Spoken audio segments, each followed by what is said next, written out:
Intanto profonda gratitudine e riconoscenza verso il pubblico di Sassari che ci ha accolto così numeroso con un sold out, quindi grande emozione tornare a Sassari con questa prima nazionale che è stato frutto della coproduzione tra la compagnia Danza Estemporada e la cooperativa Teatro in Musica.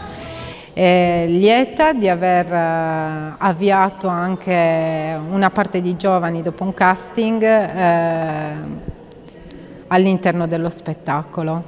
Quindi insomma noi siamo molto felici di aver aperto così l'11ª edizione di Primavera Teatro.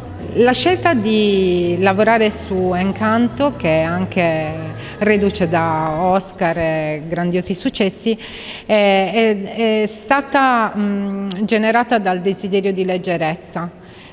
Questo è un momento storico ancora molto forte, ancora più forte, particolare, e credo fermamente che sia il momento in cui noi autori abbiamo la possibilità di regalare la bellezza e la leggerezza al pubblico, che non vuol dire superficialità, vuol dire alleggerire gli animi. La rassegna Primavera Teatro oltretutto ha questo grande e nuovo format che coinvolge non solo Sassari e Sennori, ma anche sempre a Sassari il nostro centro, che diventa un centro polivalente aperto allo spettacolo dal vivo. In realtà continua una tradizione che avevamo iniziato diversi anni fa, però adesso i locali ce lo consentono.